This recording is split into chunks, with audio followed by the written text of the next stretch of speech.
Estamos grabando ya, ¿no?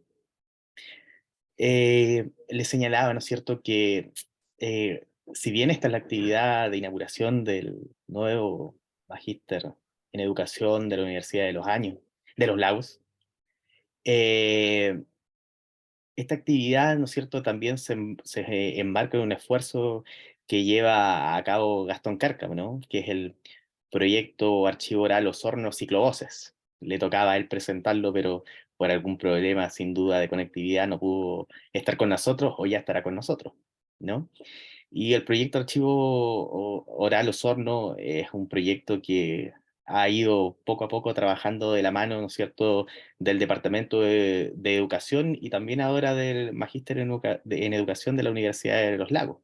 Así que no sé dónde estará Gastón, pero te damos las muchas gracias por esta actividad que en gran medida, ¿no es cierto?, es una actividad que realiza él y nosotros lo hemos apoyado. Y él ahora, ¿no es cierto?, nos ha regalado la posibilidad de escuchar, ¿no es cierto?, a Teresa Oteiza, doctora en Spanish Linguistics por la Universidad de California, a Davis, y ella, ¿no es cierto?, dictará la charla El discurso pedagógico de la historia reciente en Chile. Te doy muchas gracias, Teresa, por estar, ¿no es cierto?, en esta actividad. Y antes, ¿no es cierto?, de darte la palabra, que tú eres la más importante para nosotros en esta actividad, ¿no es cierto?, quisiera darle paso a nuestro director de departamento, que quiera quizás dar unas breves palabras. Rodrigo. Muchas gracias, Cristian. Muchas gracias a Teresa por haberse dado el tiempo de ayudarnos en la inauguración de este magíster que durante mucho tiempo estuvimos preparando y que veo que están muchos, la gran mayoría de nuestros estudiantes presentes. Y también agradecerles a los colegas que se han conectado, que veo que también hay varios allí escuchando esta charla que sin duda será muy interesante. Agradecerle a Gastón, que espero que esté bien, eso es lo más importante, algo le tiene que haber pasado. Yo sé que él quiere mucho este proyecto que está hoy día colocando al alero del Departamento de Educación y del Magíster. Así que nada, agradecerte nuevamente, Teresa. Esperamos no solo verte virtualmente y en algún momento que nos puedas acompañar por estos lados acá en el sur del país. Muchas gracias a todos. No, y yo solamente señalar brevemente antes de que Teresa, ¿no es cierto?, nos pueda brindar eh, su palabra. Esperamos que sea este el inicio, ¿no es cierto?, de una actividad del Magíster en Educación que perdure en el tiempo. De hecho, vamos a seguir trabajando con el proyecto Archivo Oral Osorno y también seguiremos, ¿no es cierto?, con distintas actividades que de alguna manera den realce a este magíster y que también estén al alero de la comunidad y de nuestros estudiantes y de todos aquellos, ¿no es cierto?, que quieran compartir con nosotros. Voy a silenciar por ahí. Entonces, sin más, ya que nuestro querido Gastón, eh, esperemos que esté bien y aparezca en algún momento, no está, te doy la palabra, Teresa. Muchas gracias por estar con nosotros. Ujú. Muchas gracias, Cristian, y muchas gracias también, Rodrigo, y también a Gastón, por esta invitación, por este espacio. Eh, También estuve enseñando en Valdivia hace algunos años, después en Concepción.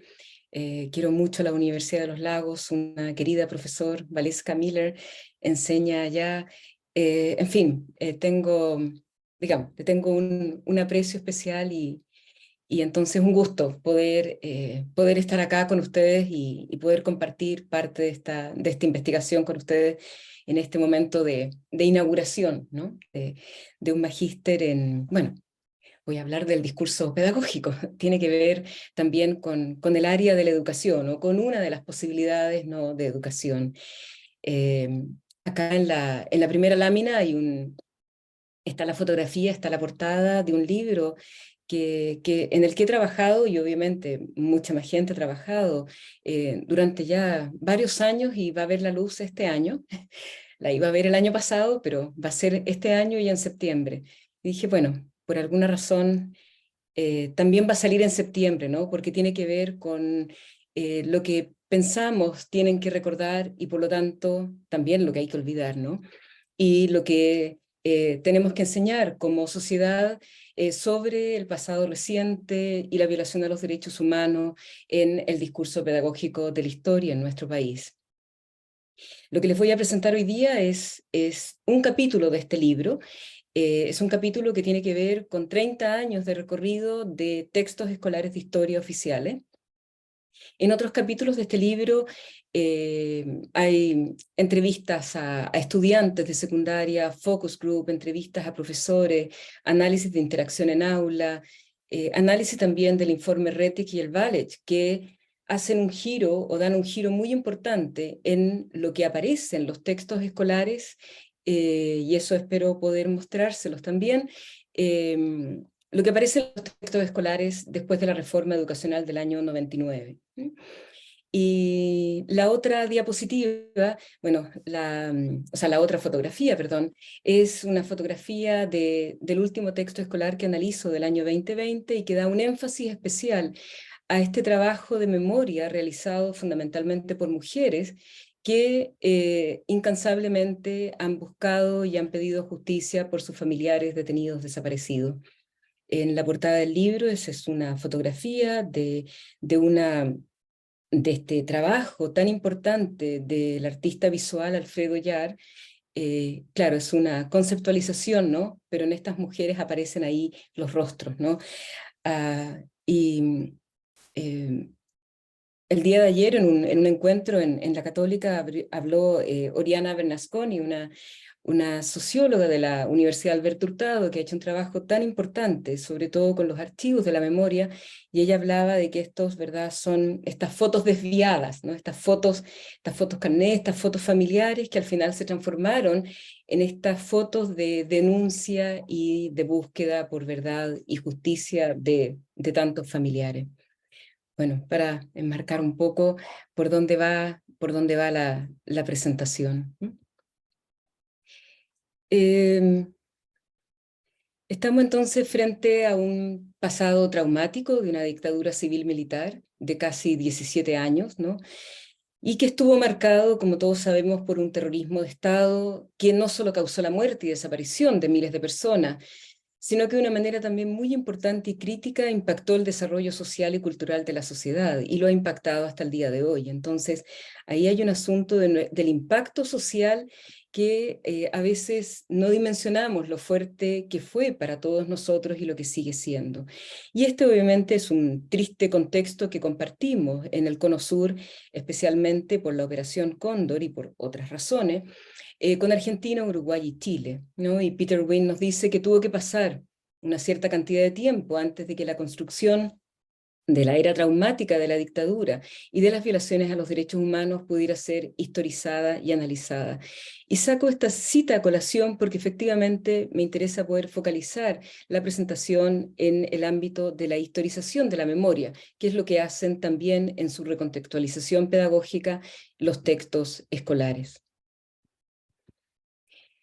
La historia es una ciencia social y humana, y lo que pretende es poder entender esta complejidad de las sociedades desde una perspectiva diacrónica e interpretativa. Pero también sabemos que la historia no es privativa únicamente de los historiadores, de las historiadoras, y que también tiene que ser entendida como un proceso dinámico, que está siempre abierto a nuevas evidencias y revisiones del pasado de la experiencia humana, ¿no? Y en esto, la historia oral y los testimonios, ¿verdad?, también dentro de lo que uno puede entender como esta memoria, también es parte de lo que va construyendo esta historia. Y en una recontextualización pedagógica uno sabe que en principio este conocimiento histórico está escrito por especialistas, que después es recontextualizado en este discurso, y también es parte de los materiales de clase. Como digo, también hemos investigado sobre ello, pero el día de hoy me voy a dedicar únicamente a los textos escolares, que son uno de los artefactos que circulan en la interacción del aula, pero obviamente no es el único. Y también importante en esta recontextualización tener presente el cómo cada sociedad institucionaliza de las maneras en que un pasado se recuerda, se enseña e influencia el presente social y cultural de una nación.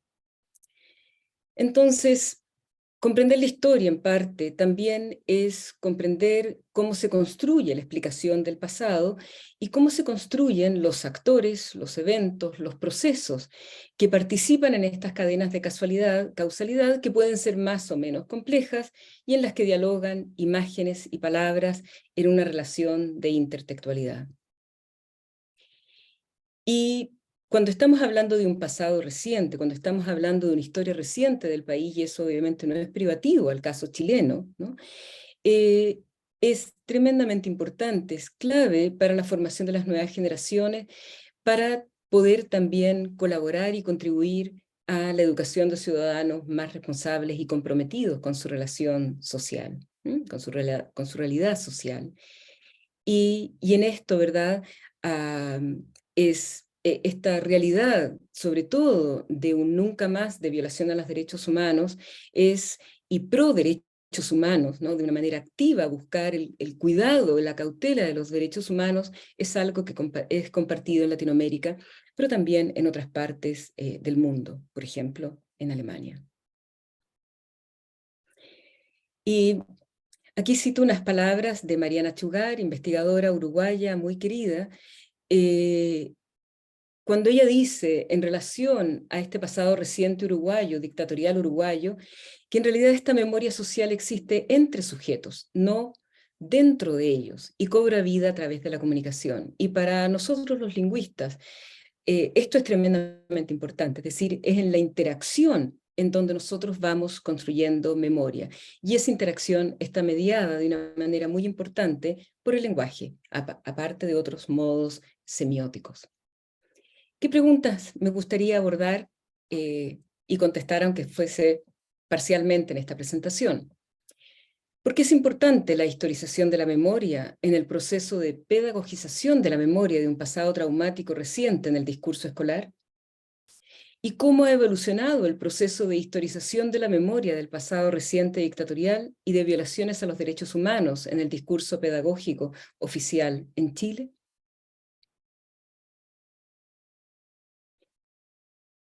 Primero, entonces, hablar de memorias, ¿no? Y difícilmente uno podría hablar de memoria. Y las memorias, como ya han sido muy estudiadas por diferentes académicos y académicas y pensadores, tiene que ver con cómo esta memoria personal y autobiográfica se va construyendo en un proceso sociocultural dinámico en memorias colectivas que siempre van a ser provisionales y que son socialmente construidas por grupos o, ¿verdad?, grupos subnacionales. Y esto es lo que va configurando en definitiva una cultura histórica y una historización de la memoria. Ahora, la memoria, entendida como una acción, ¿verdad?, es una acción que está siempre mediada por herramientas culturales. Y aquí, ¿verdad?, obviamente que la educación es importante, pero también los museos, los monumentos, la historiografía, la evidencia histórica, verbal y visual, la prensa, la cultura popular, el cine, en fin, son muchos los espacios en donde se va activando esta memoria y se va construyendo esta memoria. Y alguien que ha estudiado de una manera muy especial la memoria del pasado reciente chileno es Steve Stern, historiador que toma como manera importante, o sea, se basa de manera muy importante en un trabajo de historia oral muy cuidadoso, y que después de 3 años de investigación ha acuñado este término de las memorias emblemáticas, ¿no? Y estas memorias emblemáticas son efectivamente lo que nos permite ir hablando de estos esquemas mentales y culturales más amplios. Las memorias emblemáticas, de acuerdo a Steve Stern, son estas narrativas que son suficientemente diferenciadas sobre los eventos que se inician el 11 de septiembre de 1973 en Chile. Él trabaja y él entrevista a mucha gente de distintos grupos, de distintas edades, de distintos pensamientos políticos, ¿no? Distintas generaciones. y acuña, ¿verdad?, estas memorias. La primera como salvación, la salvación de una supuesta dictadura marxista, la memoria fundamentalmente defendida por la Junta Militar y la derecha pinochetista, la memoria de la ruptura de un periodo democrático, la memoria de una caja cerrada, de un pasado al que debemos olvidar, al que debemos dar vuelta a la página. Esta es una memoria muy común en muchos otros países también. Y la memoria de la persecución y toma de conciencia frente a las brutales violaciones a los derechos humanos. Ahora, estas memorias también son parte de tiempos de la memoria, de luchas por las memorias, son dinámicas, y por lo tanto, esta memoria emblemática de la salvación de una supuesta dictadura marxista es una memoria que hegemoniza el espacio público durante la dictadura, especialmente en el primer tiempo de la dictadura, que para Steve Stern y para Peter Wynne lo conceptualizan como este tiempo del terror. Pero también esta memoria va cambiando y va dando paso a otra memoria muy importante y que empieza a salir, que empieza a surgir sobre todo de organizaciones sociales y familiares, y es la memoria de la persecución y toma de conciencia frente a estas brutales violaciones. Entonces el tiempo de silencio también empieza a ser transformado como este tiempo de verdad, y sobre todo después, ya en el momento de transición democrática, con un importante empuje de los gobiernos de la izquierda del 2003 y de una manera muy importante con la publicación del informe Walech de prisión política y tortura el 2004. Y acá, ¿verdad?, hay diferentes posiciones, ¿no?, en el trabajo de los activistas de la memoria y el rol del Estado. De hecho, eso siempre ha estado bastante tensionado, ¿no?, entre el rol que el Estado ha tenido en la construcción de la memoria y las construcciones que han tenido otros actores sociales chilenos. Pero efectivamente ya se consolida esta memoria, se hegemoniza la memoria de la dictadura como terrorismo de Estado. Podemos pensar en los discursos, así como también voy a mostrar que así pienso que también está de alguna manera conceptualizando Steve Stern en enfoques deconstructivos y en enfoques reconstructivos. Y aquí tomo una conceptualización que Rebecca Rogers la piensa sobre todo para el ámbito de la educación. Y la educación, el estudio crítico del discurso en el ámbito educativo. Creo que es más amplia esta idea. Podemos pensar en mirar los discursos, sobre todo poniendo un foco en las estructuras sociales, una construcción más desde arriba de un análisis, o una construcción más reconstructiva, en donde el foco está en la agencia de los participantes y en las comunidades investigadas, ¿no?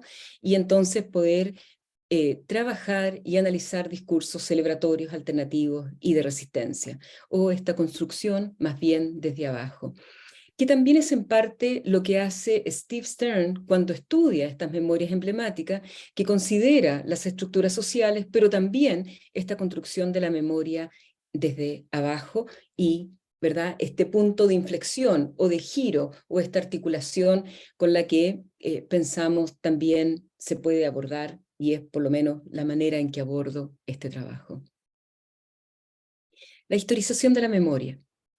Entonces, esta memoria también, ¿verdad?, esta memoria también está sujeta a procesos de historización, y estos procesos de historización en parte se van construyendo con la pedagogía de la memoria, entre todos los otros procesos que construyen esta historización.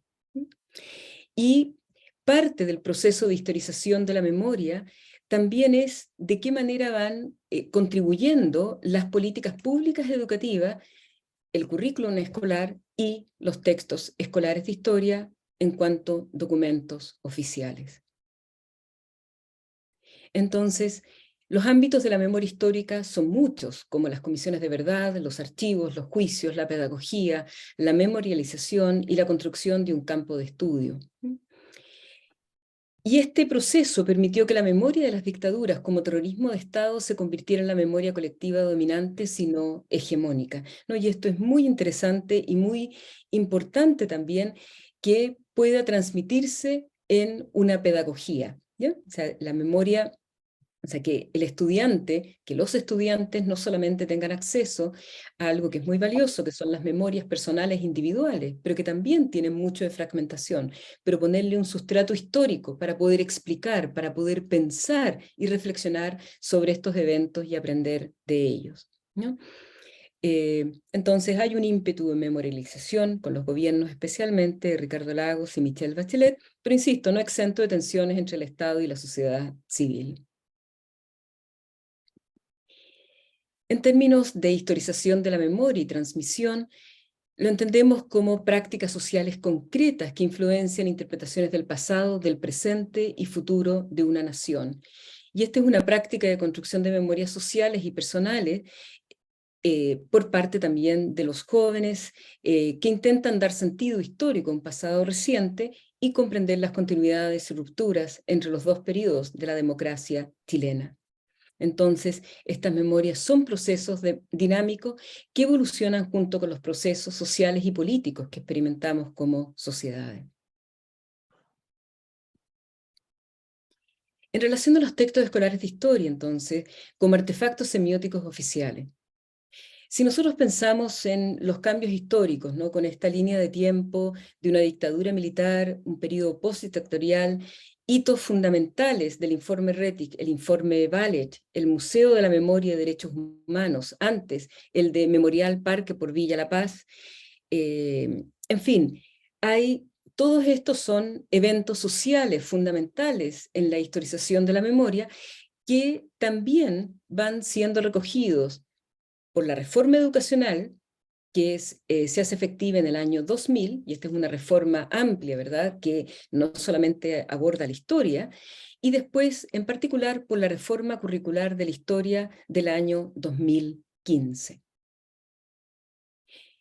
Antes del año 99, que sería lo que marca esta reforma educacional, los textos escolares de historia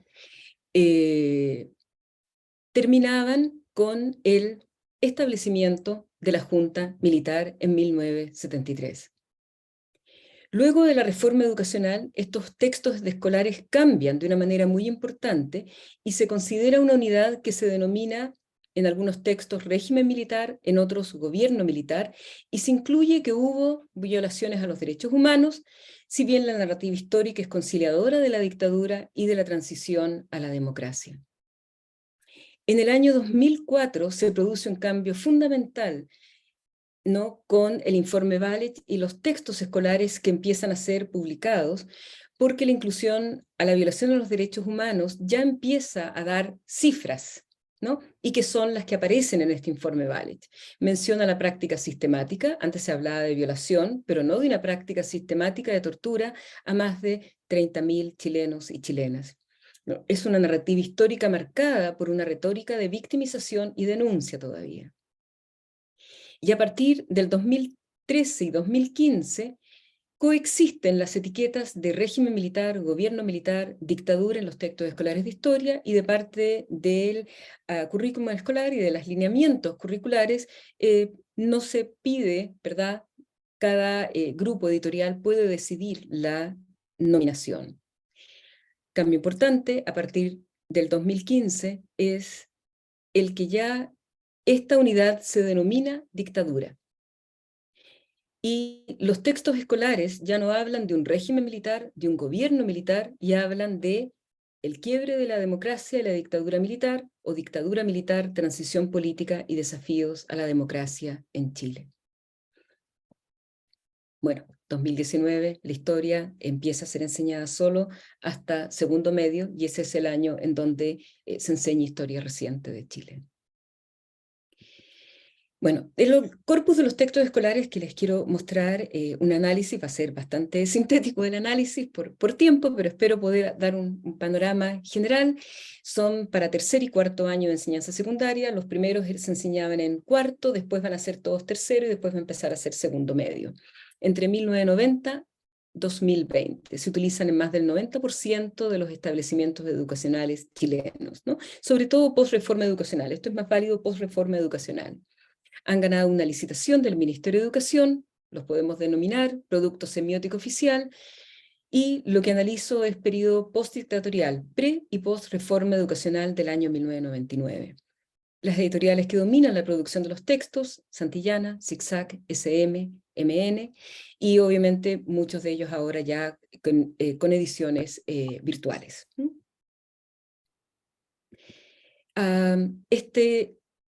Estos textos escolares, al ser oficiales, también tienen un peso especial. Esto es distinto, no en todos los países los textos son oficiales, la producción de textos escolares varía mucho, ¿no? En mismo Latinoamérica, Brasil es muy distinto, Uruguay también, en fin, hay distintas realidades. Pero lo cierto es que los textos de historia contribuyen a entender las narrativas dominantes del pasado y que son reproducidas y desafiadas a través de determinadas elecciones de significado. Y el tema de historizar un pasado reciente, y esto ha sido documentado no solamente en Chile, sino que también en el estudio de muchos educadores, especialmente aquí estoy citando a Carretero, la dificultad de historizar temas sensibles, recientes y nacionales. Esto es en todas partes, ¿no? Se alude a esta problemática, ¿no? Y cómo, si bien esto es complejo, la enseñanza de la historia debiera ayudarnos a comprender el pasado y a reflexionar sobre él de manera que superemos una mirada ritualizada de la historia y pensemos críticamente en el presente. Lo que me interesa mostrarles el día de hoy es el cómo se van negociando significados, sobre todo interpersonales e ideacionales, cómo se van construyendo actores, eventos y procesos históricos en el discurso, y de qué manera entonces se van construyendo explicaciones en el pasado de la historia, en el pasado, perdón, y para esto son importantes las dimensiones de causalidad, de evidencialidad histórica y la construcción temporal y espacial. Entonces, cuando analizamos el discurso de la historia, estamos analizando un espacio temporal, espacial, en donde actúan actores individuales como Salvador Allende, como Augusto Pinochet, actores históricos colectivos como la Asociación de Familiares de Detenidos Desaparecidos, y en donde también se van construyendo y valorando eventos históricos como el golpe militar de 1973 y procesos históricos como por ejemplo la lucha por mantener la memoria histórica. Y esto está atravesado por una tecnicalidad que viene de otras disciplinas, de otras ciencias sociales que no necesariamente son de la historia. Nuestra pregunta es social, buscamos entonces cuáles son esos posicionamientos ideológicos y nuestra respuesta es a través del lenguaje. Entendiendo que la realidad social está mediada semióticamente de manera multimodal, como digo aquí solo me voy a dedicar a lo verbal, pero evidentemente un texto escolar es un texto multimodal. Las áreas de significación son las áreas de significación de cómo se construye este texto semiótico multimodal en un contexto, en una realidad social, y la relación de interdependencia en el contexto, entendiendo todo texto como un texto situado y entendiendo que se construyen simultáneamente significados textuales, ideacionales e interpersonales, y me centro fundamentalmente en lo interpersonal. Entonces, lo que me interesa mostrarles son estos efectos retóricos de los posicionamientos ideológicos mirados a través del lenguaje desde una teoría lingüística semiótica social, pero también tomando en consideración teorías sociales sobre memoria, historización de la memoria y transmisión de la memoria, que es lo que traté de mostrarle de manera muy sucintamente al principio de esta presentación. Entonces, al situarnos desde los significados interpersonales, toma en consideración el texto, los textos, y cómo se construye esta semántica de los textos, ¿no? En este estrato, y se van desplegando los significados interpersonales de una manera prosódica, es decir, se van acumulando significados interpersonales.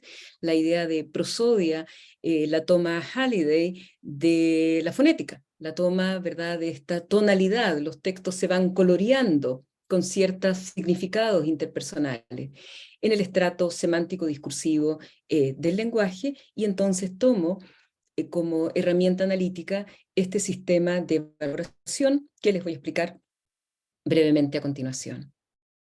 Entonces, el sistema de valoración lo que trata de mostrar es una herramienta, ¿no?, para poder mostrar cuáles son los recursos lingüísticos que van construyendo las valoraciones de la experiencia social. Estos recursos lingüísticos van formando patrones de significación interpersonal, ¿no? Y eso es también lo que espero poder mostrarles de los textos escolares. Se van desplegando ciertos patrones interpersonales. Y esos patrones nos permiten identificar y nos permiten interpretar posicionamientos ideológicos que hay en los textos. Y por valoración, entiendo que es el conjunto de valores, de creencias que construyen en parte las prácticas sociales en su mediación semiótica, porque obviamente lo semiótico no es lo único, no es la única manera de construir la realidad. Y las ideologías como espacios de distribución, muy comúnmente desigual, de recursos semióticos de una comunidad, así como la reproducción de discursos hegemónicos, contrahegemónicos, alternativos, celebratorios de las diferencias. Cuando hablamos de valoración, como estos recursos, estamos refiriéndonos a recursos de compromiso, es decir, de dónde vienen estas valoraciones, cómo se va construyendo una intertextualidad. Recursos de actitud, como los tipos de valoraciones, se valora desde el afecto, desde el juicio de la conducta de las personas o la apreciación de hechos, de procesos, de eventos. Y estas valoraciones y estas posiciones pueden estar graduadas, ¿no?, aumentadas, disminuidas, más focalizadas, desdibujadas en el discurso. ¿Cómo se evalúa lo representado? Va a ser el foco entonces de lo que les voy a presentar para poder ir mostrando cómo se van legitimando y deslegitimando eventos, situaciones y procesos. La herramienta anterior, que fue construida inicialmente por Martin y White, ha sido desarrollada por muchos investigadores y con Claudio Pinuer, investigador de la Universidad de Concepción, hemos también propuesto otras categorías que nos parecen más adecuadas para analizar eventos, situaciones y procesos sociales, históricos, culturales, entre otros. Y entonces proponemos las categorías de integridad, que tiene que ver con las valoraciones de naturaleza moral o legal que aparecen en los discursos, la categoría de impacto, que tiene que ver con la importancia que se le atribuye a un proceso histórico, social o cultural en el discurso, conflictividad, porque es una parte importante de cómo construimos los procesos sociales y parte importante también de lo que ocurre en nuestras sociedades en términos de tensión, oposición o contradicción de valores, relaciones sociales, entre otros, ¿no? Niveles también, grados de radicalidad o de violencia. Y el poder, que está absolutamente imbricado con las otras categorías, que tiene que ver también con cómo en nuestras sociedades hay siempre un juego de poder entre grupos o élites dominantes y también de contrapoder que se va manifestando discursivamente. Construcción de la memoria reciente en el discurso pedagógico oficial de Chile, entonces desde 1990 al 2020. Textos escolares antes de la reforma educacional del 99 y que llegan solo hasta el golpe de Estado. Entonces, aquí les voy a mostrar, por ejemplo, del texto Santillana, cuarto medio, publicado en el año 1994. Esta es una fotografía que solo aparece en este texto, es el Palacio de la Moneda rodeado por flores. Esta fotografía de la moneda no bombardeada solo vuelve a aparecer en los últimos textos escolares en donde aparece la moneda en el espacio cívico de la ciudad, ¿no? Pero esta idea de la moneda esta imagen de la moneda no bombardeada desaparece de los textos escolares por más de 20 años, como 25 años, la verdad. No vuelve a aparecer una imagen como esta.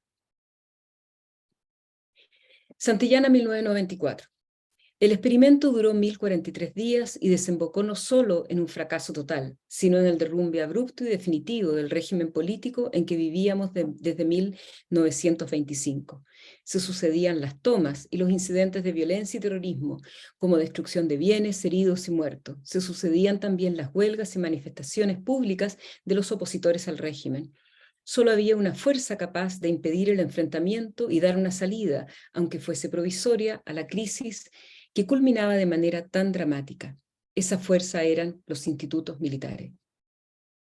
Vemos acá que hay una apreciación de poder político bajo, ¿no? Al gobierno de Allende es un fracaso, hay un derrumbe, es un experimento, ¿no?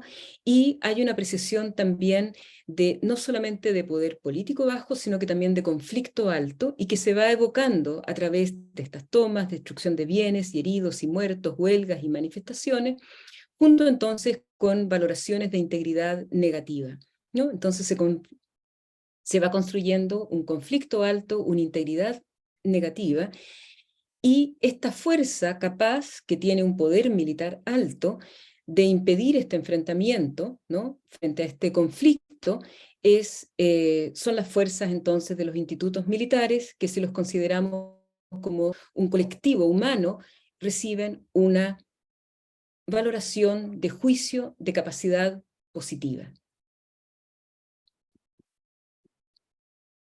Universitaria 1990, de donde estaba esta foto de la moneda, de este texto con... No, perdón, el de la fotografía de la moneda es de Santillana 94. La economía sufrió un deterioro acelerado, se perdió la convivencia social y el sistema institucional fue amagado seriamente. En septiembre de 1973, la situación era muy confusa. Santillana 94. Desde Cuba llegaban armas y consejos belicosos para Salvador Allende. Vencer o morir, le decía Fidel Castro. Ahora, este tipo de texto ya no vuelve a aparecer en años posteriores. Sería muy difícil que un texto de esta naturaleza fuese publicado después del 2000. Tenemos entonces acá también una apreciación de poder económico bajo, graduado temporalmente, con el deterioro, se pierde la convivencia, conflicto alto, hay una integridad negativa y un afecto negativo de inseguridad, ¿verdad? Con el sistema institucional que fue amagado seriamente, y en septiembre del 73 la situación era muy confusa, con un conflicto alto. Todo lo que está subrayado son las gradaciones de estas significaciones. Lo que está en negrita son las inscripciones o las valoraciones explícitas, y si está en negrita y cursiva son evocadas. Desde Cuba llegaban armas y consejos belicosos, hay un afecto de inseguridad, ¿verdad? Empieza esa construcción del miedo, que ojo la vamos a tener respecto de otros procesos y de otros participantes en textos muy recientes de historia de Chile, y Salvador Allende con un juicio de capacidad negativa, ¿no? Porque es influenciado, ¿no? Por las palabras que le dice Fidel Castro. Entonces, desde el punto de vista de las estrategias evaluativas, tenemos que el gobierno de Allende, la Unidad Popular y la vía chilena al socialismo, y aquí solamente hay más textos analizados para estas conclusiones. Yo les mostré solo algunos fragmentos, ¿no? La Unidad Popular se presenta como un periodo de inseguridad, lo que también enfatiza el bajo poder político de Allende, el clima de crisis, caos y de ruptura de la institucionalidad. La construcción discursiva del miedo y la inseguridad también aparece en estos textos.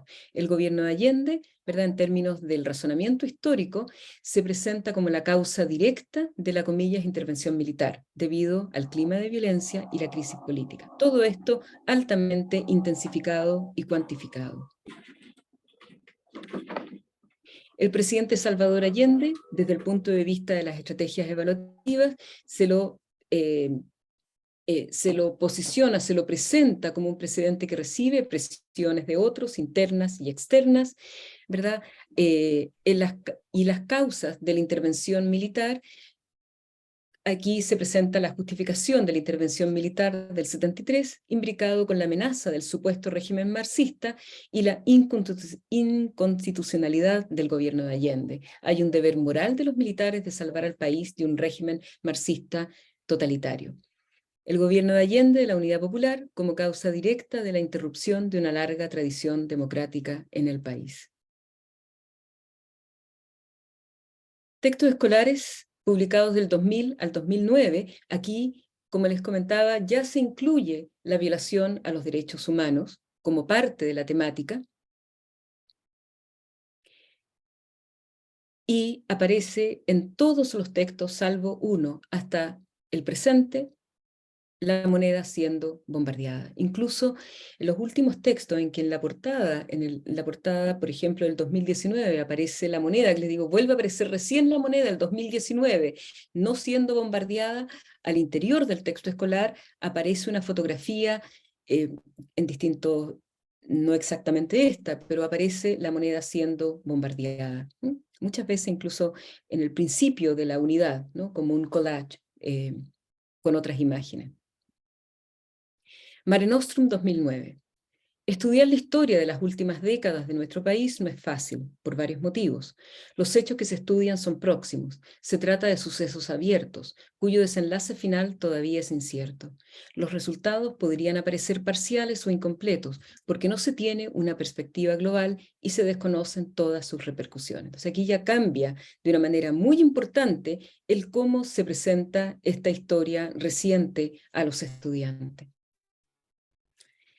Tenemos entonces que ese estudio de la historia o el mirar el pasado no es fácil, o sea, el conflicto está, ¿verdad?, en que no es fácil acercarnos al pasado precisamente por la afectividad y porque todavía no tenemos una interpretación acabada, ¿verdad? Todavía esto está abierto, es incierto. Y por lo tanto las explicaciones históricas podrían aparecer parciales o incompletas. Se desconocen las repercusiones, todavía tenemos repercusiones de un pasado que nos es muy cercano. Santillana 2003, en relación al golpe de Estado. La mañana del martes 11 de septiembre de 1973 debe ser el momento histórico más dramático y decisivo de la historia de Chile en el siglo XX. Sus consecuencias, más allá de las simpatías o rechazo que generen, son indesmentibles. Mare Nostrum 2009. La crisis de 1973 es tal vez el hecho político más importante y dramático para la sociedad chilena desde su constitución como república independiente en 1810. El quiebre de la democracia de 1973 constituye un proceso clave para la comprensión de todo el periodo en el cual se inserta. Entonces, acá se construye también el 11 de septiembre desde la inseguridad, desde el impacto y también desde la posibilidad de generar simpatías o rechazos, también desde la afectividad, pero lo que sí aparece como algo, ¿verdad? Como un elemento valorativo bastante transversal es el impacto, el conflicto, ¿no? Y este impacto alto. Lo mismo en Mare Nostrum, ¿verdad? Es el hecho político, tal vez, ¿verdad? Hay una pequeña modulación, el más importante, y también se insiste en lo dramático y en una integridad negativa por el quiebre de la democracia, ¿no? Y esto es un proceso clave, importante, decisivo, dramático. Mare Nostrum, 2001, 2005, 2009, porque es el mismo texto que se imprime. En los días que se sucedieron al 11 de septiembre, los dirigentes de izquierda que habían tenido figuración en el gobierno de Allende fueron arrestados, llevados a campos de concentración y posteriormente expulsados del país. Muchos otros partidarios de la Unidad Popular fueron asesinados o bien tras ser detenidos, desaparecieron bajo circunstancias que en muchos casos hasta el día de hoy no se han podido determinar. Vemos acá entonces el cómo ya va apareciendo un despliegue que si bien no es extremo, no es tan elaborado, sí va mostrando una integridad negativa hacia este poder militar, que igual se presenta como un poder militar alto, ¿no? Que es capaz de generar toda esta violencia de Estado. Hay valoraciones de integridad negativa, tanto inscrita como evocada. Y también la apreciación de integridad negativa de lo que todavía, ¿verdad?, no se ha podido determinar, es decir, la falta de justicia o lo que está todavía abierto, ¿verdad?, la deuda que tenemos en términos de verdad y justicia. Dicho de una manera bastante suave.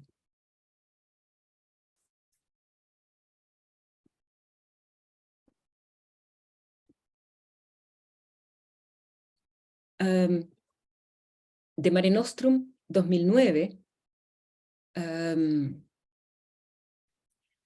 La persecución a los adherentes de la Unidad Popular y a los opositores al régimen militar generó violaciones a los derechos humanos que significaron muerte, tortura, prisión y exilio de miles de chilenos y chilenas.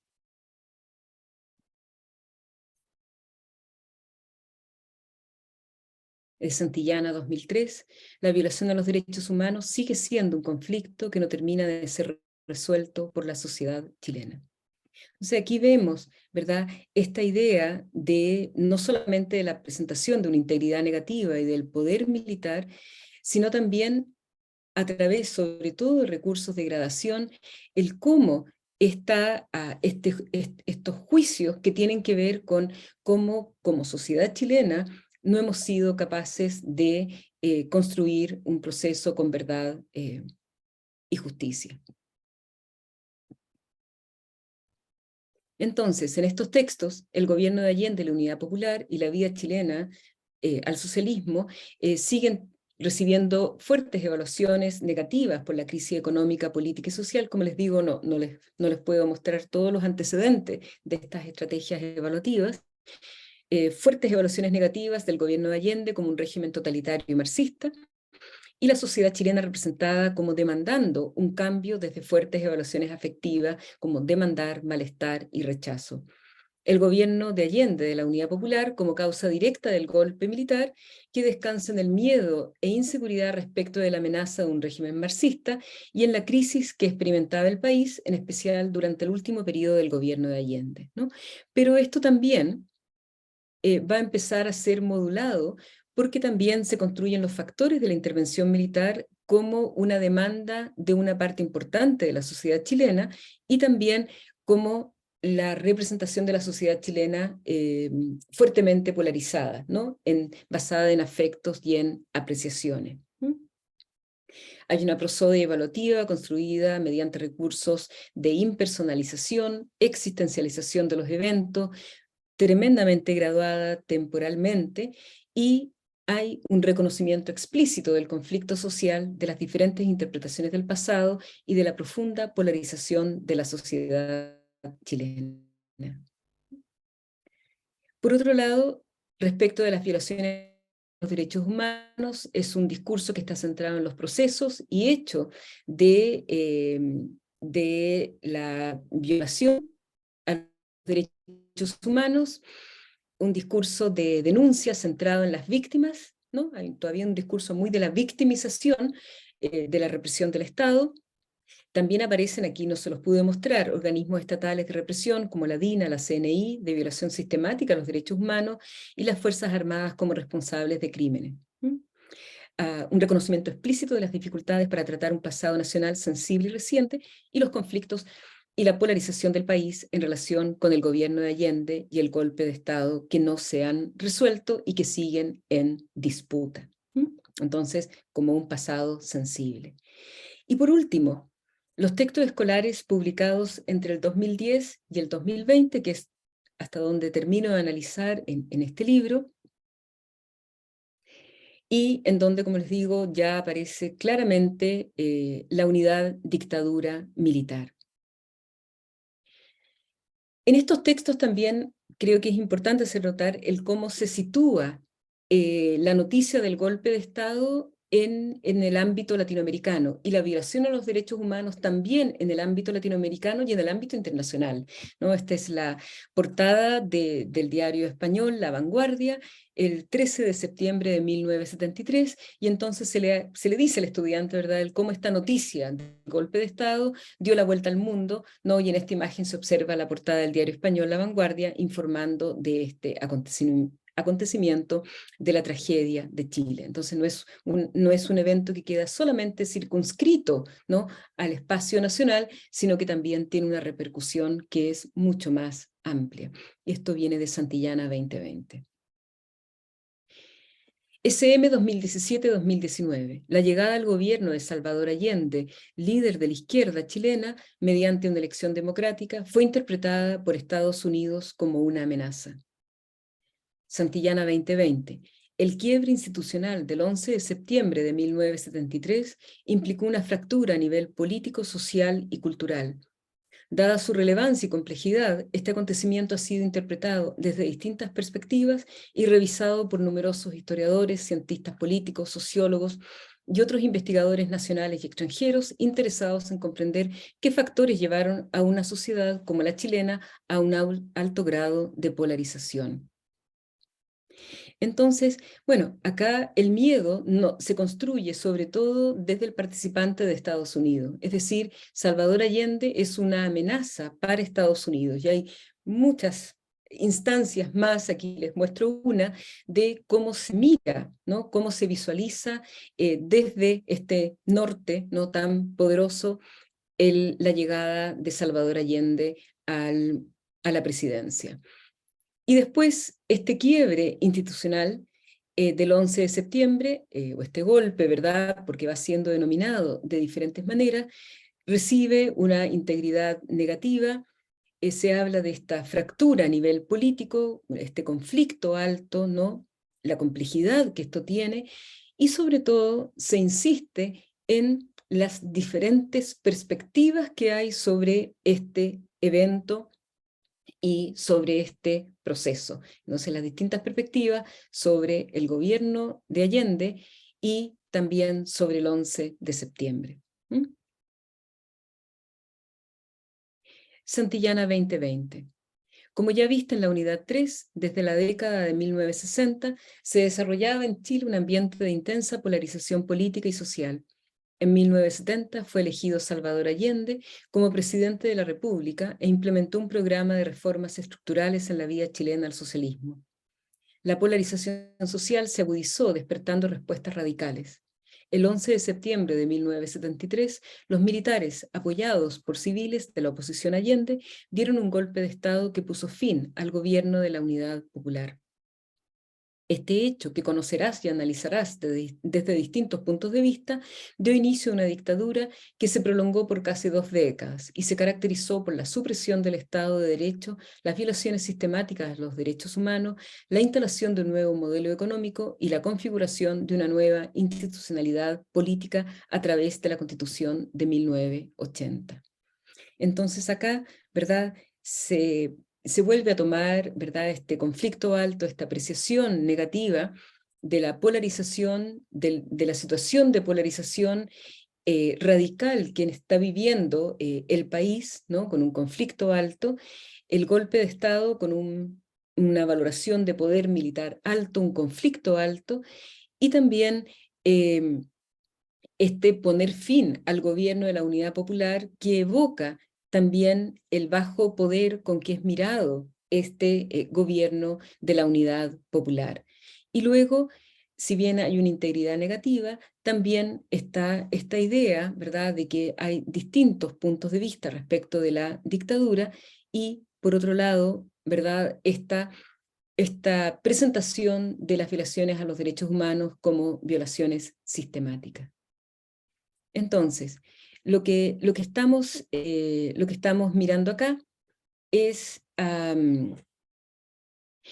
una estrategia evaluativa nuevamente de deslegitimación, pero también de algunas señales de legitimación del gobierno de Allende, ¿no?, con el interés que despierta positivamente, sobre todo a nivel internacional, o sea, cómo internacionalmente se estaba mirando este modelo que se estaba implementando en Chile por una vía electoral. También se insiste en la fuerte polarización de la sociedad chilena durante el gobierno de Allende, pero también, y esto es bien interesante, se hace una distinción de que esa polarización ya existía de antes, solo que se profundiza durante el gobierno de Allende, ¿no? Entonces ya empieza a haber una elaboración de este en términos de estrategias evaluativas más compleja. El gobierno de Allende se presenta como un gobierno de alto riesgo para la región por el potencial implementación del marxismo en el contexto de la Guerra Fría. Entonces, hay una fuerte polarización política del país que existe antes del gobierno de Allende, que se intensifica, en su gobierno fuerte polarización y clima de violencia como el factor principal del golpe de Estado, y un llamado a la intervención de las Fuerzas Armadas que está menos enfatizado que en versiones en años anteriores en los textos escolares. También hay una especial preocupación por diferenciar los distintos espacios políticos y grupos políticos, y se representa a los partidos de extrema izquierda como el MIR y extrema derecha como Patria y Libertad como los principales responsables de la escalada de violencia y de la violencia radical que experimenta el país durante el gobierno de Allende. Y respecto del golpe de Estado y la violación de los derechos humanos, hay una voz de la sociedad chilena sorprendida por la extensión de la dictadura. Duró casi 2 décadas, ¿no? Y hay muchas expresiones en los textos en donde se señala esta sorpresa, ¿verdad? Que como sociedad tuvimos no solamente por lo brutal de la dictadura, sino que por su extensión. ¿No? Y cómo esto dura, ¿verdad? Esta falta de justicia la tenemos hasta el presente, de la violación de los derechos humanos. Entonces, hay una asignación explícita de responsabilidades, si bien se la deja a los extremos y los organismos de represión, y Augusto Pinochet prácticamente no es nombrado en los textos escolares, salvo para en el progreso económico, ahí se lo nombra, pero no es representado como responsable de la violación de los derechos humanos en ningún texto escolar. Violación de los derechos humanos con prosodias que dan cuenta de hechos y acciones con evaluaciones negativas de integridad evocada, prisión política, tortura, muerte, exilio, detenidos desaparecidos, víctimas. Organismos de represión del Estado como la DINA y después la CNI, y hechos que muestran evaluaciones negativas de integridad inscrita, supresión del Estado de Derecho, violación sistemática de los derechos humanos, y todo esto está altamente graduada por fuerza, sobre todo de cuantificación, ¿no? Por cifras. Y la historia reciente nacional se muestra como un espacio, ¿no? con una prosodia evaluativa en que se enfatiza que están abiertas las disputas y abiertas las diferentes interpretaciones y puntos de vista, pero se enfatiza también que es relevante. En términos del razonamiento histórico, los factores que llevaron a la interrupción de la democracia son todavía un asunto relevante y complejo para la sociedad chilena. La represión de la dictadura se establece como un hecho, y aquí el rol de los informes Rettig y Walech son fundamentales. El reconocimiento de la violación masiva y sistemática de los derechos humanos como una acción del Estado. Las disputas sobre el pasado siguen abiertas en la sociedad chilena. Reflexiones finales, ¿no? Tenemos patrones retóricos evaluativos de poder, conflicto y miedo en los textos escolares oficiales de historia respecto del pasado nacional. Estos son patrones evaluativos de posicionamientos que hacen eco a los debates sobre la historización de la memoria que ha experimentado la sociedad chilena. Importantes transformaciones en el discurso de la historia de los últimos 30 años, o sea, mirar un texto de 1990 y un texto del 2020 y los más recientes son en realidad textos que ya han tenido muchísimos cambios por las transformaciones del currículum y también obviamente por las transformaciones sociales y el trabajo que hemos tenido en la historización de la memoria como sociedad. El gobierno de Salvador Allende y su gobierno de la Unidad Popular, si bien ya no es considerado como la única causa de la intervención militar, comillas, sigue cargando con la responsabilidad política y la culpa del golpe de Estado de 1973. Y esto es bien fuerte, como esto sigue estando presente en los textos escolares como la causa última o la causa más cercana, más directa. Se producen así encapsulamientos de la memoria, como hemos ya presentado en varias publicaciones, y polifonías restringidas, es decir, lo que se puede decir y no se puede decir del pasado reciente nacional, es decir, no todo se puede decir sobre este pasado en los textos escolares.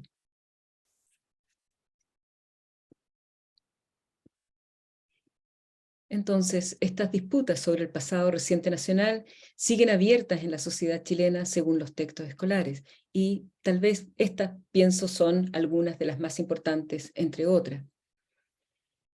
La primera es que no es posible entregar una explicación definitiva de las causas de la interrupción de la democracia que significó el golpe de Estado en Chile. La verdad y la justicia en relación a la violación de los derechos humanos, así como el número de víctimas del terrorismo de Estado, siguen siendo temas pendientes. El razonamiento histórico se relega de manera importante a los estudiantes. Se les pide investigación de testimonios, fuentes históricas de diferente naturaleza. Y bueno, todo lo que es la evidencialidad histórica también es otra área que hemos estudiado bastante, pero era mucho para presentársela hoy día. Entonces lo dejé. Entonces hay un cambio aquí mirado con algunas imágenes de lo que se puede decir, lo que no se puede decir, lo que se podía decir o no se podía decir en términos de narrativa oficial en 1990, ¿no? Respecto del gobierno de Allende, ni siquiera aparecía la violación a los derechos humanos, y cómo va apareciendo lentamente la acción de los militares y va también siendo más clara después de la publicación del informe Rettig y el informe Valech y todos los procesos sociales y de memorialización que hemos tenido, la asignación de responsabilidades en los textos de historia. Y cómo también se va trabajando el tema de terrorismo de Estado, violación sistemática a los derechos humanos, y también de manera muy importante en la última década, la resistencia a la represión de la dictadura, es decir, el cómo los movimientos sociales y sobre todo de la agrupación de detenidos desaparecidos, entre muchos otros también organismos como la Vicaría, en fin, lucharon por verdad y justicia. Entonces también las imágenes nos van dando cuenta de un cambio, ¿no? Un cambio en cómo estamos historizando la historia en estos manuales oficiales. Eso. Muchas gracias. Muchas gracias, Teresa, por tu intervención, por lo que nos has entregado hoy.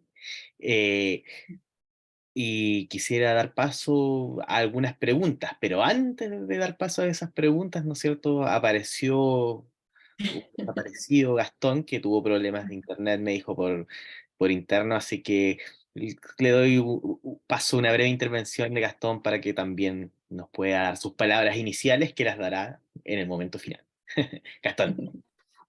Gracias, Cristian. ¿Se escucha, cierto? Sí. Sí, se escucha muy bien. Hola, muy buenas tardes a todos. Claramente hubo problemas técnicos al momento del inicio de la actividad.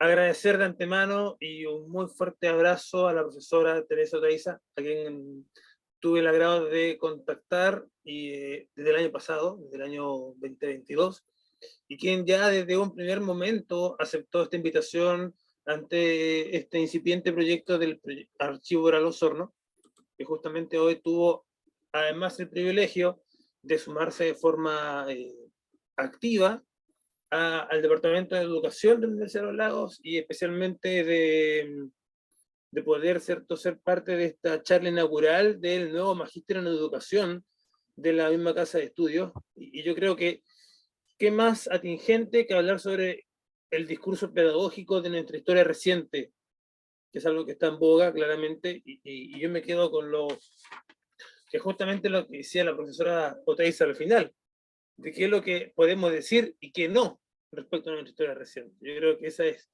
el gran desafío y es uno de los grandes lineamientos que persigue en sí el proyecto Archivo Oral Osorno. Así que por lo pronto, más que intervención, yo solamente agradezco el apoyo de Cristian Tejeda, del profesor Rodrigo Lagos, claramente, ambos del Departamento de Educación, y nuevamente mi agradecimiento formales y muy de corazón por la profesora Teresa Oteiza, que estuvo desde un primer momento ante nuestra solicitud de colaboración en este incipiente proyecto de nivel local. Así que eso por mi parte, Cristian, gracias. Gracias a ti, Gastón, por todo el apoyo, ¿no es cierto?, desplegado en esta actividad, y quisiera dar paso, ¿no es cierto?, a un par, 3, 4 preguntas quienes quisieran, ¿no es cierto?, si no me tomo yo la palabra.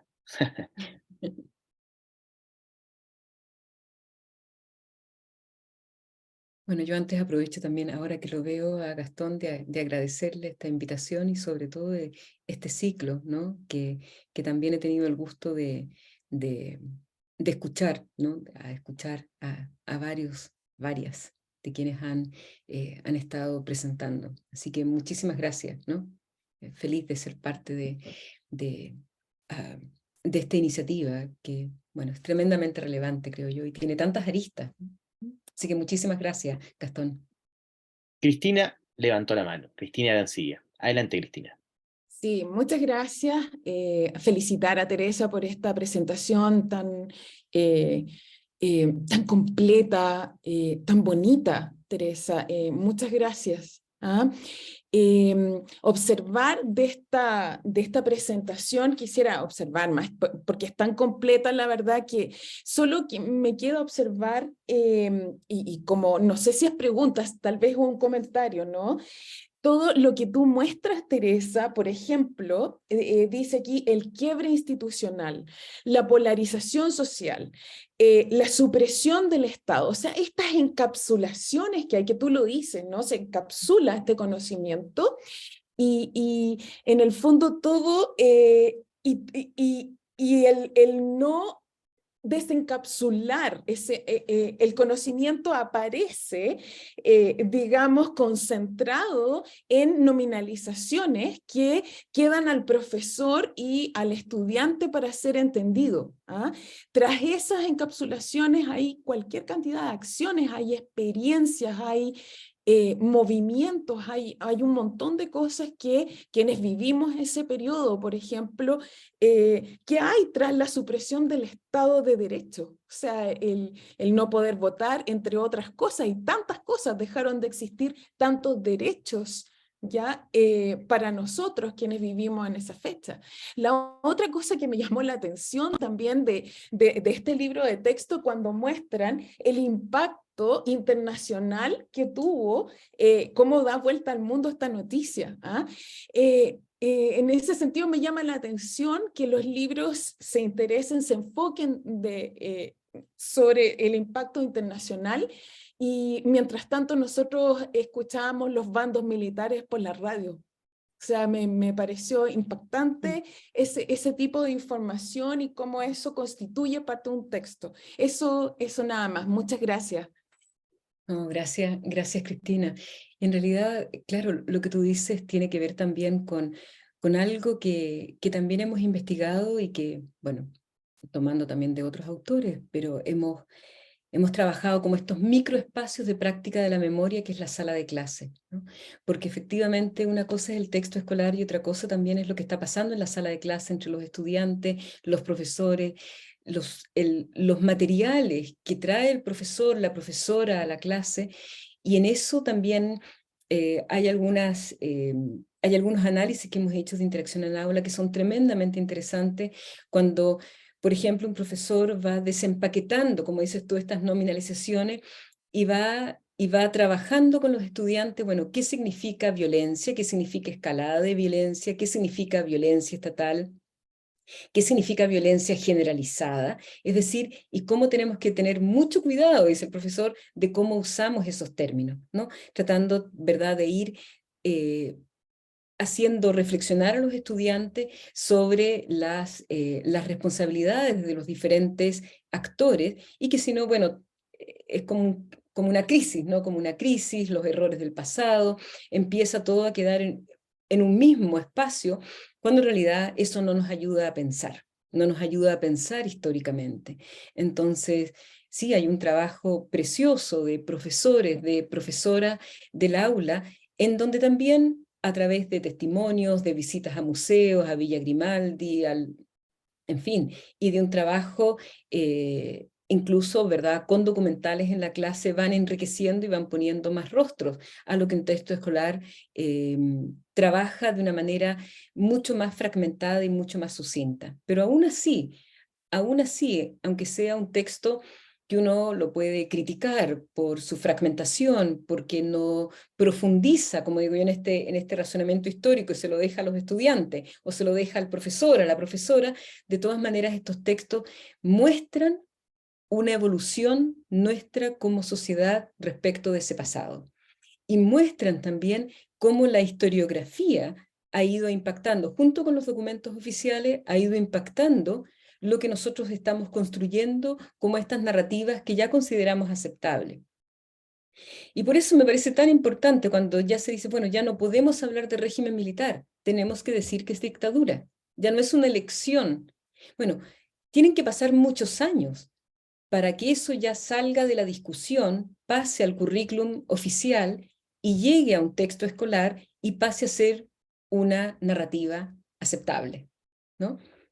Y eso en términos de lo que recordamos, lo que olvidamos y lo que enseñamos respecto de esto es tremendamente importante, porque bueno, eso también es lo que vamos construyendo para nuestro presente, nuestro futuro, y las posibilidades o no de verdad y reconciliación, aunque hayan partido el año 90.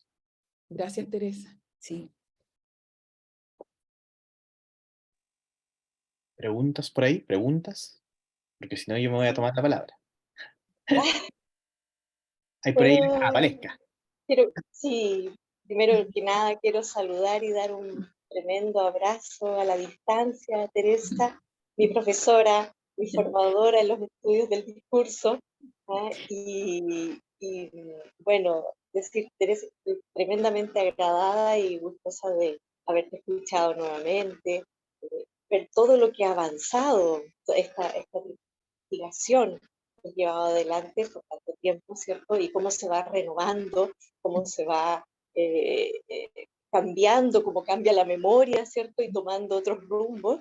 Y bueno, no sé si es el instante, pero me gustaría preguntarte a propósito del trabajo que estamos desarrollando en lingüística cognitiva y que tuvimos el honor de que tú además nos prologaras, ¿cierto? Un libro que próximamente va a ver la luz.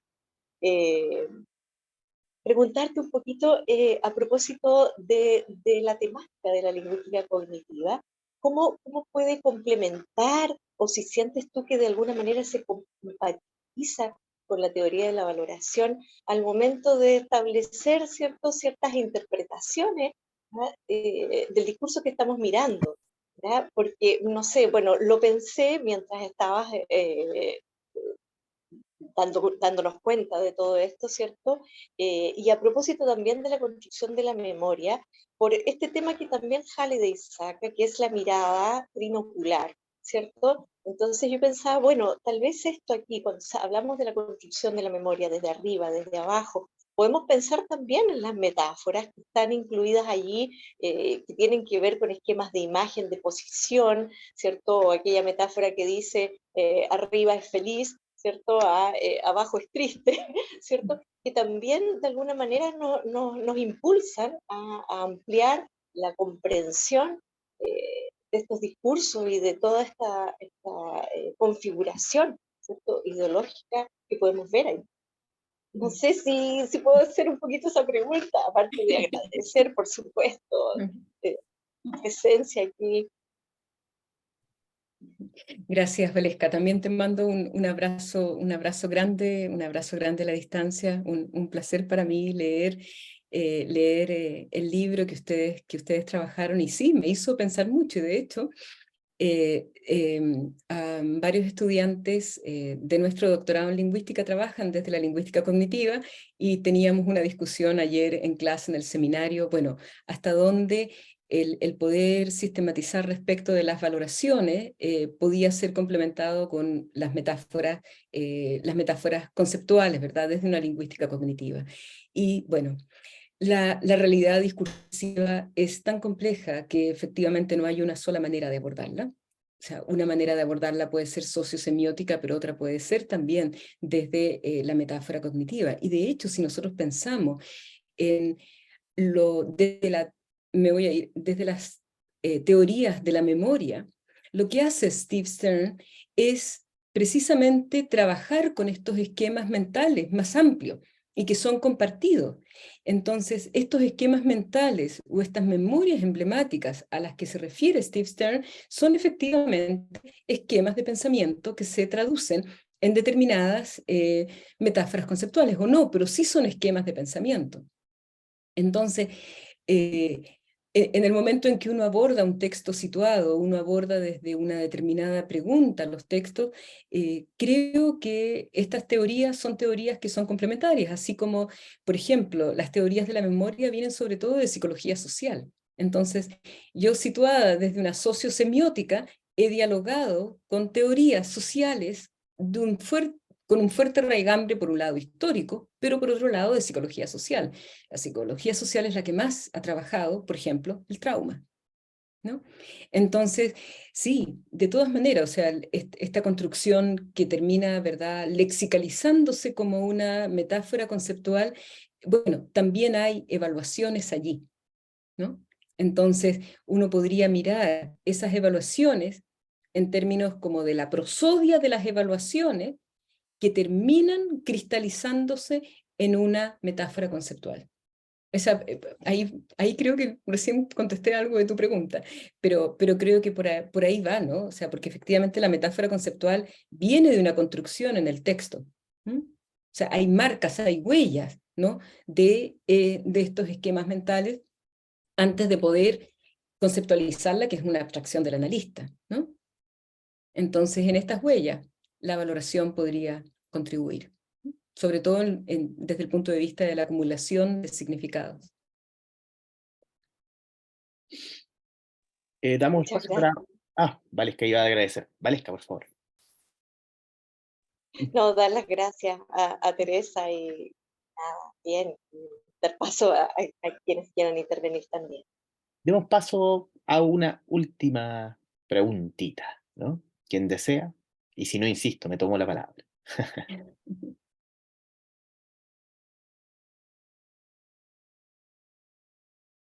Parece que no hay, no hay, entonces será la mía.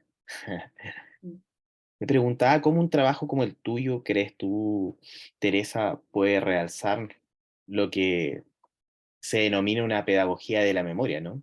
Y te hago la pregunta especialmente porque aquí la mayoría de los participantes y estudiantes de este magíster en educación son estudiantes de pedagogía, ¿no? Esa es mi pregunta. Muchas gracias. Bueno, yo creo que, gracias, Cristian. Yo creo que en la medida en que vamos entendiendo cómo se construyen los discursos, es también una manera de contribuir a reflexionar y a pensar sobre nuestra realidad y nuestro pasado. Por lo tanto, como profesora, creo que una de las motivaciones más importantes que siempre he tenido es poder entender esa construcción para poder también trabajar esa comprensión con los estudiantes.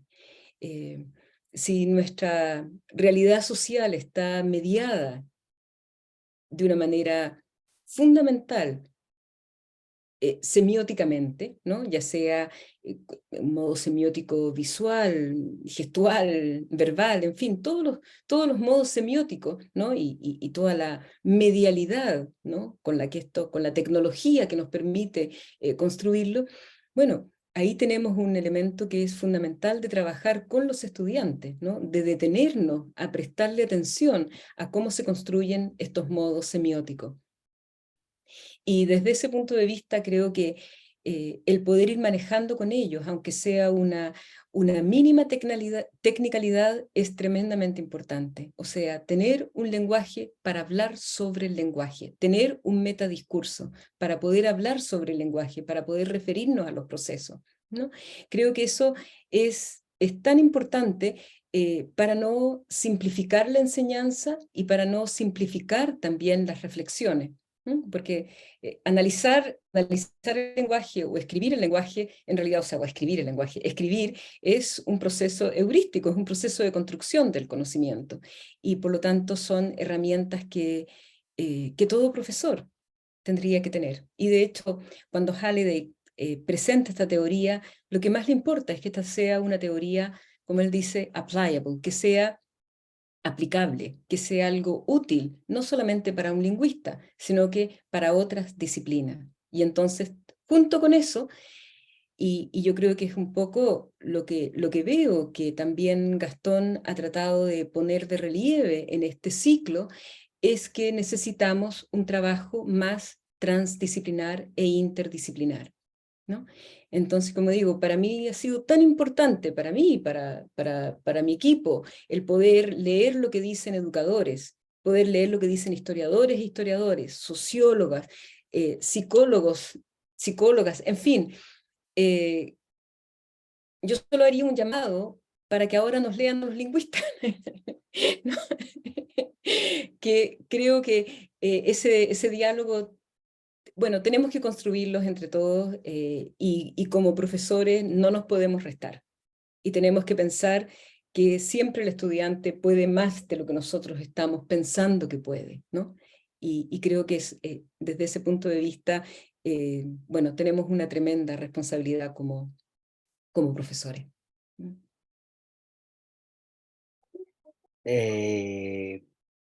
Gastón, parece que quieres hacer una intervención final. Sí, justamente en razón de lo que dice la profesora Oteiza, claro, esta propuesta de este proyecto emergente a nivel local del Archivo Oral Osorno, justamente busca esa transversalidad o ese diálogo de fuentes en el fondo, donde finalmente, sin duda alguna, el poder converger distintas disciplinas o ya empezar a hablar de inter o transdisciplina es importante para encontrarnos y reencontrarnos especialmente, ¿ya? En fechas tan importantes como las que se viven en los tiempos actuales. O sea, no es menor, digamos, justamente, y acorde a la discusión de la profesora Oteiza, estamos, entre comillas, en una conmemoración de 50 años del golpe de Estado, tal cual, ¿cierto? De la dictadura cívico-militar. Y ante ese encuentro, ante dicho fenómeno, ya es momento de vernos a la cara, ya es momento de reencontrarnos, de hablar, y como decía en una, ¿cierto? Justamente está la diapositiva, no es posible entregar una explicación definitiva y yo diría ni única respecto, ¿cierto?, al tema del golpe de Estado como tal en Chile, o el corte de la UP como tal.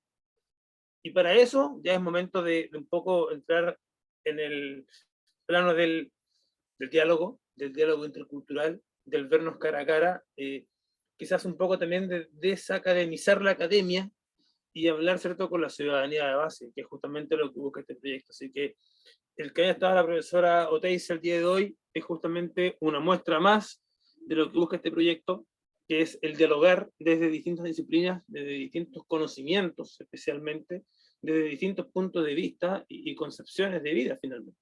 Así que más que agradecido, profesora, por su por su compañía el día de hoy, por su compañía, porque finalmente esto es una autogestión patrocinada por el Departamento de Educación de la Universidad de los Lagos, pero que en el fondo justamente busca el poder reencontrarnos y colaborar y buscar en el fondo una mejor sociedad más humana. Y el diálogo es indispensable para aquello. Así que gracias a la profe Teresa, al profe Rodrigo Lagos justamente y al profe Tejeda también por su respectivo apoyo ante esta actividad. No, gracias a ti, a todos. Gracias. Muchas gracias, Gastón. O sea, sería un agrado poder seguir escuchando a Teresa, pero creo que es una hora buena para aquellos que mañana laburan o tienen que, ¿no es cierto?, ir a estudiar. Así que solamente agradecerles por la asistencia, agradecerle a Gastón, ¿no es cierto?, por todo lo que nos ha otorgado, ¿no es cierto?, al Departamento de Educación, también ahora al Magíster en Educación, y agradecer también la asistencia de todos ustedes. Muchas gracias Teresa, y que estén todos muy bien. Cuídense, cariños. Chao, que estén bien. Chao, que estén bien.